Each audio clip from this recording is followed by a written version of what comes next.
Hello, book lovers. I'm Peg, and I'm actually here to talk about a big new book prize long list that has just come out. But before I do that, since I've changed my name to include knitting, I wanted to show you a knitted item. Now, this is not the big rainbow blanket, wedding blanket, because I haven't made enough progress since the last time I made a video to show you. But it's some other things I've been knitting, and or another thing. I have been getting my summer clothes out, and I know with knitting, most people think of knitting as knitting wool sweaters and winter things, but I really prefer to knit things for summer, and there's many kinds of great yarns, linen, all kind of strange yarns, silk, bamboo that you can use to make summer things, which I actually prefer. So I want to just show you one of the things that I have made.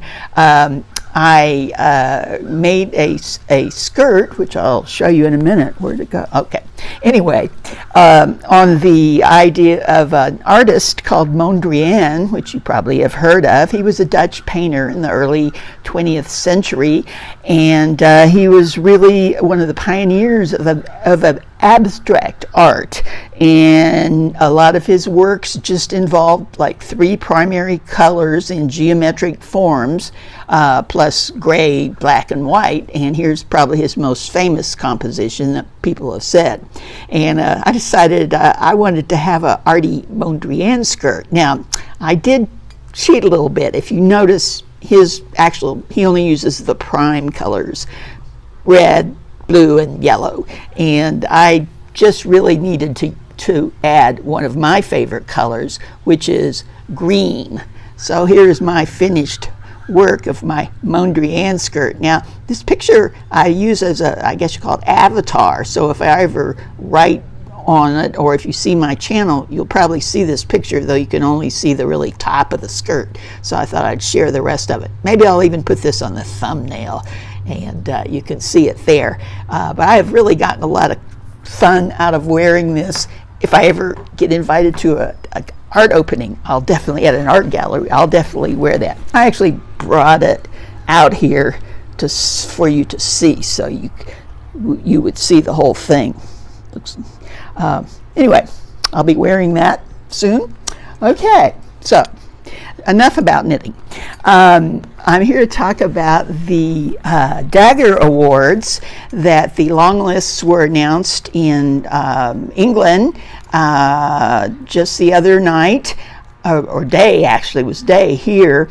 And these are some of the biggest awards, as far as I'm concerned, for mysteries. And they're different DAGGER, as they call it, awards for different types of mysteries. They even do a nonfiction for true crime, historical mysteries. But anyway, the one I really was interested in was the Gold DAGGER, it's called, for the best crime fiction of the year in their estimation. And I have to tell you, I was so anxious when it was coming out that I went to the library. The library was still open, and waited for it to come out so I could quickly see what books were available from my library on the list before other people got there. And it was kind of hard because they didn't publish it, but people were talking about it on Twitter, so I kept checking Twitter as I went through the different prizes till I finally got, this was the big one, so it was last, and I was able to get it a little bit at a time. But I had a lot of fun. There were some authors that I hadn't heard of, and I think this kind of mysteries are probably my favorite genre fiction. I'm not crazy about cozy mysteries really, but I like thrillers, you might say, and suspense, and that's kind of what these are. Okay, so the one I'm going to talk about today, and I'll give the link below so you can kind of follow as I go, is the ones on the list for the Gold DAGGER, which is the best suspense novel of the year in their estimation. So I'm just going to go through these and show you what I could get from my library. In some cases, my library didn't have the book yet, but it had another one by the author earlier in the series that I decided I would just get that. So, okay. The first one on the list, and it's in alphabetical order, is by Ross Armstrong, who I'd not heard of before. And the novel that's up for the prize is called Head Case. And this appears to be about an actual policeman, and he has some sort of problems that he doesn't know if people are making him think he's crazy or he is crazy or whatever. But this looks good, but this was only his second novel, and I was able to get his first novel, which is called The Watcher. And it says right on it, it's a reworking of Hitchcock's Rear Window, which is about, spying, watching your neighbors. So this looks quite interesting. So I'll read it. Maybe by the time I read it, the head case will be out. It has been published, and I put it on the list for the library to get. So, okay. The next we have another author I had not heard of called Steve Kavanaugh, and the book he's up for is actually the third in a series called The Liar, and this is about the series is about a man who used to be a con man and becomes a lawyer. And actual legal mysteries are one of my favorite subgenres of the suspense genre. Anyway, so this was the third one, and I didn't think you probably have to read them in order, but just to be a purist, I went ahead and got the first one in this series about the same guy, which is called The Defense, and it says right there that he's a lawyer, con artist, hustler, and criminal. So I'll be reading that one before I get to the one on the list. Okay, and then there's one more that the library didn't have the latest in, but it's part of a series. In this case, it's by Mick Herron. This is the fifth in his series called London Rules, and he's quite famous for this series called the Slough House series, and it's about a bunch of has-been spies that somehow they're old or retired or whatever, and they get together and solve things. And his previous ones, the first one in this series is called Slow Horses, and I plan to read it. It's at the library now, and several of these, in fact, this one won the Dagger, this very prize when it was first published, maybe 4 or 5 years ago.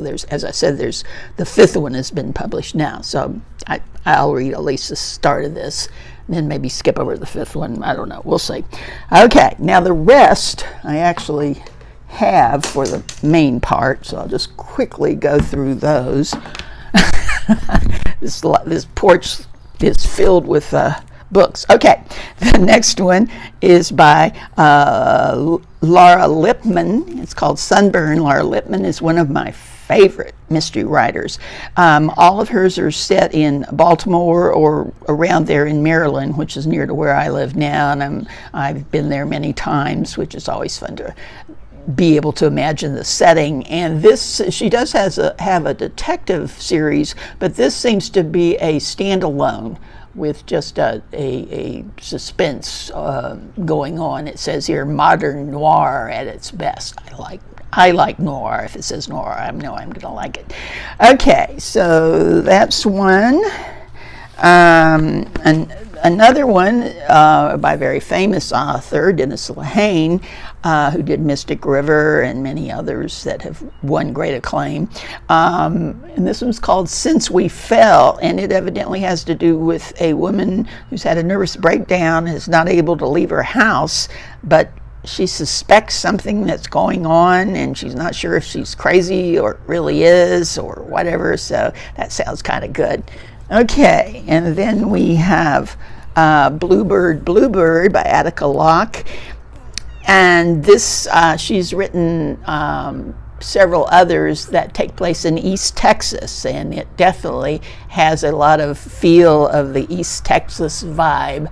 And it says on the back here, that it's a powerful look at the contemporary black life in rural America. Okay, and then we have this is the first in the series. That the second one is called A Necessary Evil, but it's about the same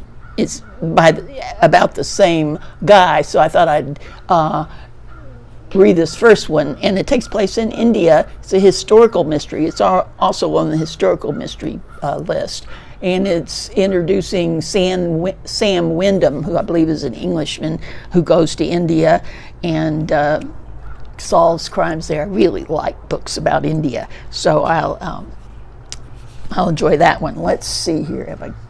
Gosh, there's so many books here, I can't tell what's what. Okay, there's just one more that I thought I would, come on, that I got an electronic copy of from the library. It's called Resurrection Bay, and it's an Australian thriller, which I really like Australian books. In fact, there's a big Australian prize. Miles Franklin's going to be, the Longlist is coming out this week, so I'll probably be doing a video on that list and hope to read some of them. Okay, so that's the Gold Dagger, and let me know if you plan to read any or have read any or have any comments on it, or any knitting stories you have.